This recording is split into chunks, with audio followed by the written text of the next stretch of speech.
안녕하십니까. 이번에는 2013년 9급 지방지 한국사 문제 해설을 하겠습니다.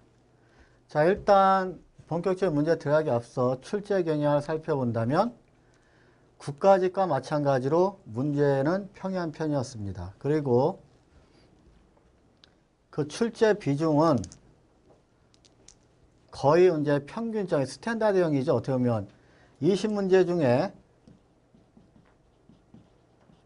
14문제는 전근대사에서, 그리고 6문제는 근현대사에서 나왔습니다. 그래서 기존의 출제 경향과 비슷한 모습을 보였고, 그리고 이제 좀 특징이 있다면 사료 중심의 문제가 대부분이었다는 거. 그게 조금 특징이라고 할 수 있습니다. 물론 사료 중심의 문제가 추세이지만 굉장히 대부분이 다 사료 문제였다고 생각합니다.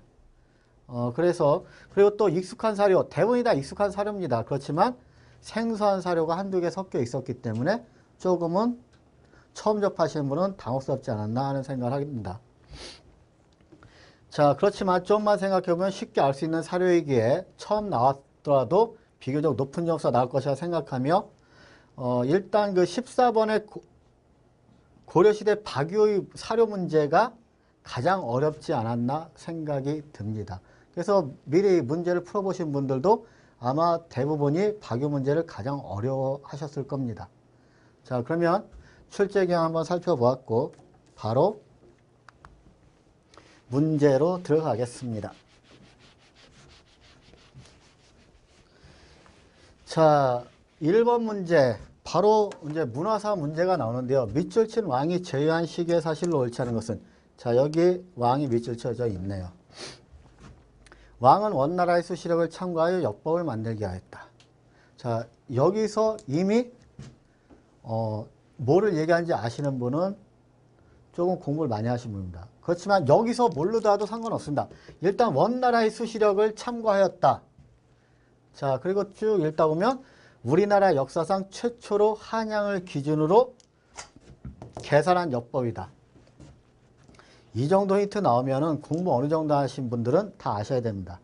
그 역법, 달력을 얘기하는데 그건 바로 세종대왕 때 만들었던 칠정산을 얘기합니다. 칠정산.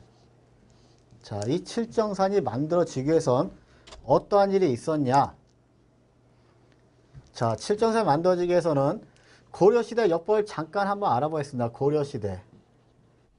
단지 우리가 이 문제만 푸는 게 아니라 이 문제를 통해서 흐름을 알기 위함이기 때문에 이 고려시대를 특별히 더 알아보는 겁니다. 자, 고려시대. 당나라 초기에는 당나라의 선명역이라는 게 있었습니다. 자, 그러다가 고려시대 후기에는 원나라의 수시력을 사용을 하게 됩니다. 그래서 고려 초기에는 당나라의 선명역, 고려 후기에는 원나라의 수시력. 자, 그러다가 이 원나라의 수시력을 참조하고 또 아라비아의 달력인 회력을 참조한 게 참조해서 만든 우리의 독자적 역법, 세종대왕 때 만들었던 우리의 독자적 달력이 있습니다. 그게 바로 칠정산이죠.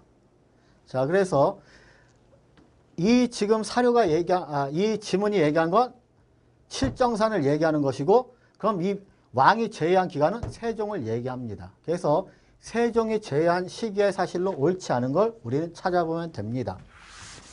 자, 그럼 바로 보기를 보도록 하겠습니다. 자, 1번 지편전을 설치하여 연과 편찬장을 전개했다. 맞죠? 이거 세종대왕 때 지편전. 모르시는 분 없다고 생각합니다. 2번 공법 제정 시 조정의 시나 지방의 천명에 이르기까지 18만 명의 의견을 물어봤다. 이 공법이라는 거는 이제 조세에 대한 법인데 토지의 비옥도에 따라 6등급으로, 그 다음에 풍흉에 따라 9등급으로 나눈 걸 얘기합니다.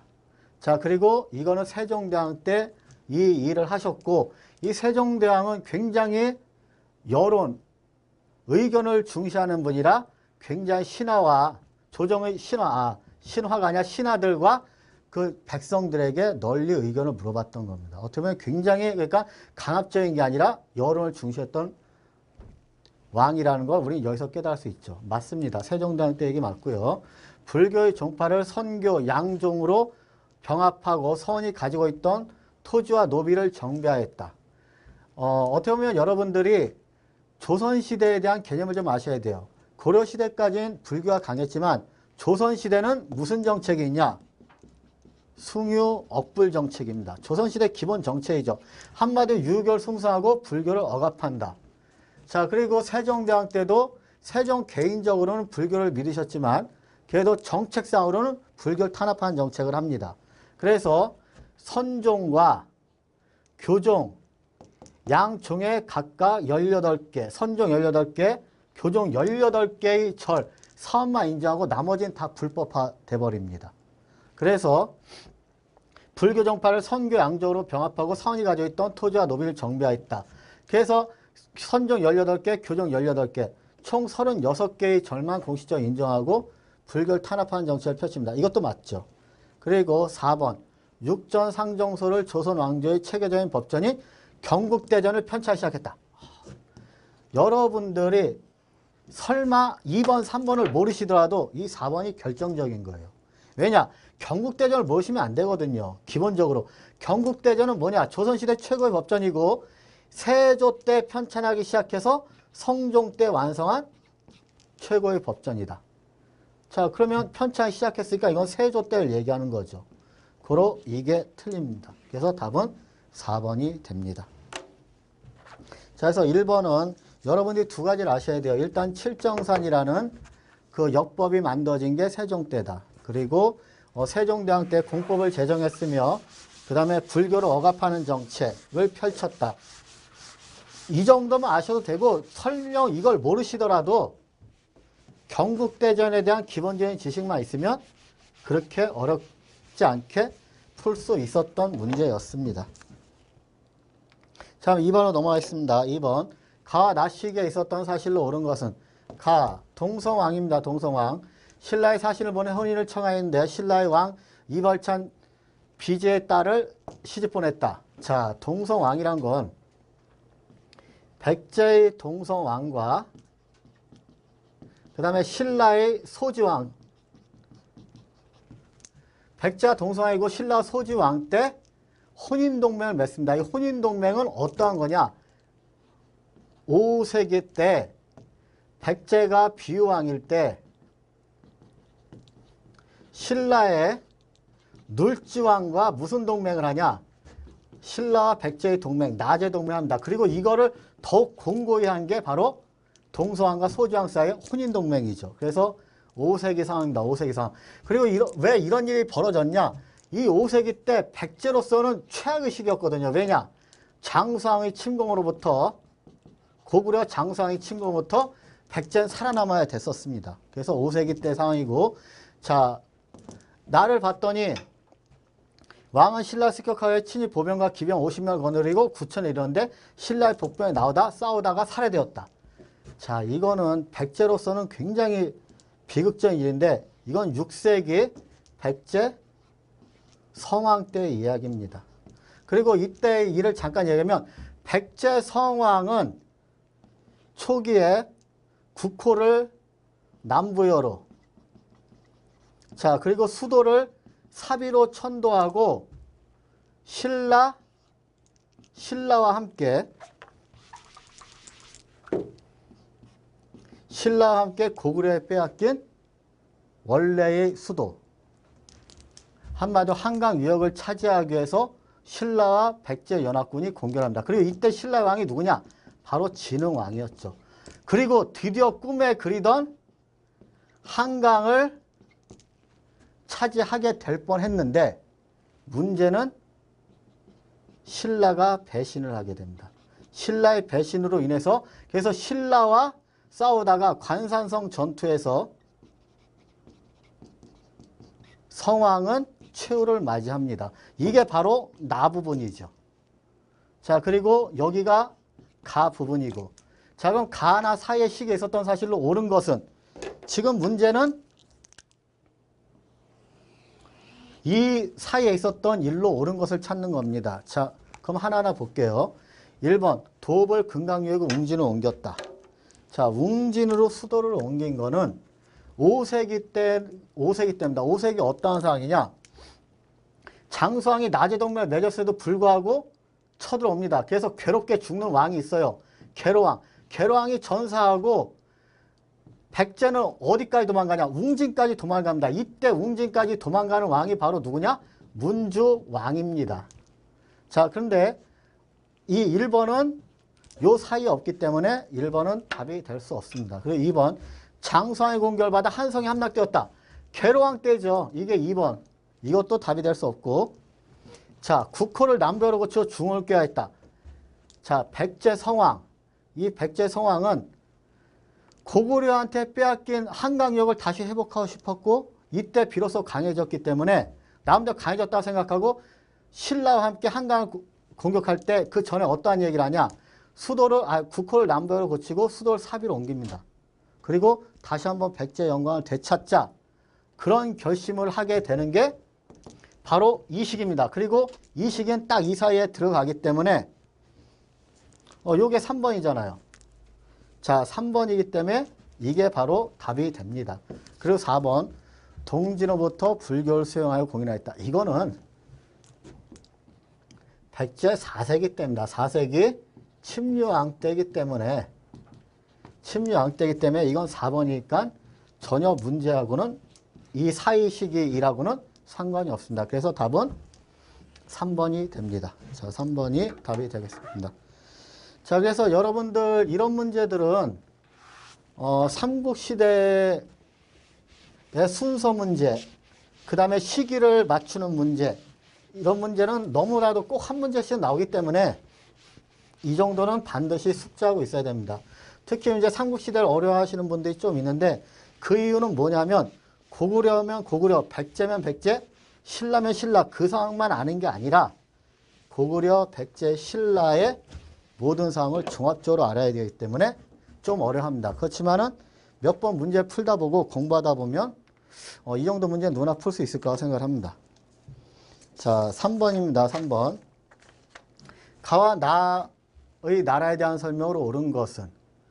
자, 일단 보시면은 가 같은 경우는 이거는 이제 간단한 문제죠. 가장 어떻게 보면 꼭 맞춰야 되는 초기국과 관련된 문제입니다. 초기국가. 아까 이제 국까지 그 설명할 때 제가 잠깐 그려드렸지만 부여, 고구려, 옥조, 동해, 삼한 거기에 대한 관련된 문제입니다. 보통 한 문제씩은 꼭 나오고 반드시 이런 문제는 맞춰주셔야 됩니다. 자, 고구려 개마대산 동쪽인데 개마대산 큰 바닷가에 맞닿아 있다. 쭉 보시면 여자 나이 10살 되전 혼인을 약속한다. 신랑집에서 여자를 맞아요. 다 클 때까지 길러 아내로 삽니다. 한마디로 어린 시절에 미리 며느리가 되는 거예요. 이건 바로 민며느리제를 얘기하는 거고 이거는 그러니까 이게 지방직 시험이고 국가 시험에도 거의 똑같이 나온 겁니다. 그래서 여러분들이 왜 기출문제를 풀어보라 하냐. 기출문장 똑같이 나오진 않지만 비슷하게 나옵니다. 이게 대표적인 거죠. 이제 국가제에서도 옥조의 민면의제 나왔고 지방제에서도 옥조의 민면의제가 나오네요. 단지 사료만 틀릴 뿐이지. 자, 민면의제고 옥조가 됩니다. 그 나를 봤더니 남쪽으로는 진안과 북쪽으로는 고구려 옥조가 맞다. 북쪽은 큰 바다에 닿았다. 쭉 보시죠. 해마다 10월이면 제천 행사하는데 이를 무천이라 한다. 자, 무천이란 거는 무천이란 제천 행사를 하는 나라는 바로 동해입니다. 그래서 옥조와 동해. 가는 옥조, 나는 동해. 가, 나. 자, 그러면 보기를 보도록 하겠습니다. 보기를.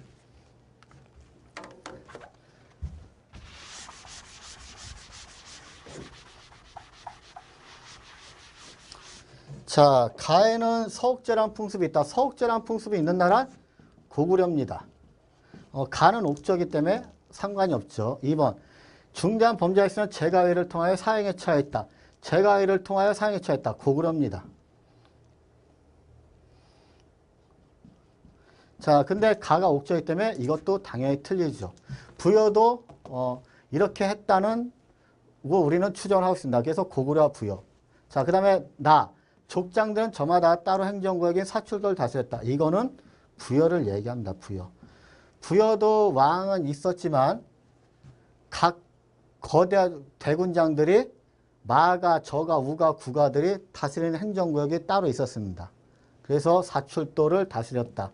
이건 부여고 나는 동해이기 때문에 틀렸습니다. 자, 동해는 다른 부족의 영향을 침범하면 책화라고 하여 노비, 소, 말로 변상하였다. 자, 이게 답이죠. 동해의 대표적인 풍습은 바로 책화입니다. 책화. 한마디로 남의 부족, 다른 부족의 영역을 침범하면은 거기에 대해서 소나 말로, 국가지에서는 우마로 변상했다고 나왔었는데 소나 말로 변상하였다. 그리고 나는 동해이기 때문에 정확히 맞습니다. 자, 그래서 답은 4번이 됩니다. 자, 그렇게 하고 4번으로 넘어가겠습니다. 다시 한번 이야기지만 이 초기국가 문제는 반드시 맞춰주셔야 됩니다. 워낙 꼭 한 문제씩은 나오고 그 다음에 좀 어렵지 않게 나옵니다. 중요한 거는.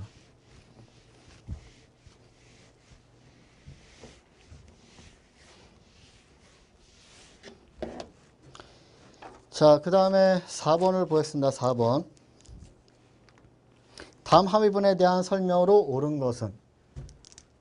자, 다음 합의문. 이거는 이제 통일정책에 대한 문제죠. 통일정책.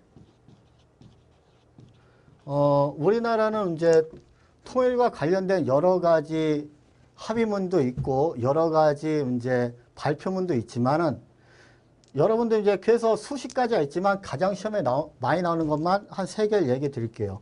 72년에 7.4 남북공동성명, 91년에 남북기본합의서, 그 다음에 2000년에 6.15 공동선언. 여러분들이 어떻게 보면 공부는 열심히도 해야 되지만 잘해야 됩니다. 한마디로 나올 거를 우선적으로 집중적으로 하자는 얘기죠. 통일정책 굉장히 많이 있지만 90%는 이 3개에서 주로 나옵니다. 그러니까 이 3개는 꼭 알아둬야 되고 그러면 이 문제도 이 3개 중에 하나 있습니다. 뭐냐? 그거 굉장히 쉬워요. 조금만 공부한 사람 바로 알 수 있는데 여기 보면 통일 어떻게 해야 되냐? 자주적으로 해결해야 된다. 여기 어떻게 보면 평화적으로 해야 된다. 여기 어떻게 통일해야 되냐? 민족적으로 해야 된다. 자주, 평화, 민족. 통일의 3대 원칙을 담고 있습니다. 통일 3대 원칙. 담고 있는 건 바로 72년 7.4 남북공동성명이죠. 7.4 남북공동성명이고 자, 그래서 1번 보시면 합의문 발표 이후 그래서 7.4 남북공동성명은 두 가지를 여러분이 꼭 알아두셔야 되는데 통일의 3대 원칙이 있었고 그 다음에 이 이후에 여기 나온 것처럼 합의문 발표 이후 남북 간에 조절해야 될 게 많을 거 아니에요. 그래서 남북조절위원회가 설치되었다. 그러면 이제 여기하고 비견되는 게 또 하나 뭐를 좀 여러분이 알아두시면 좋냐면 91년 남북기본합의서가 발표되고 그 다음에 설치한 게 있습니다. 판문점에. 이건 뭐냐? 남북연락사무소죠. 자, 그래서 요 두 개를 헷갈리게 되는 경우가 간혹 있는데 여러분들은 확실히 이번에 알아두십시오. 72년 7.4 남북공동성명 이후에는 남북조절위원회가 설치되었고 91년 남북기본합의서 이후에는 판문점에 남북연락사무소가 설치되었다. 자, 그래서 답은 그냥 바로 1번이 나오네요. 자, 그리고 6.15 남북공동성명은 2000년이죠. 한반도 비핵화는 91년 얘기입니다. 그리고 경의선 및 동해선 철도가 연결된 건 2000년 이후고요. 자, 그렇기 때문에 답은 1번이 됩니다.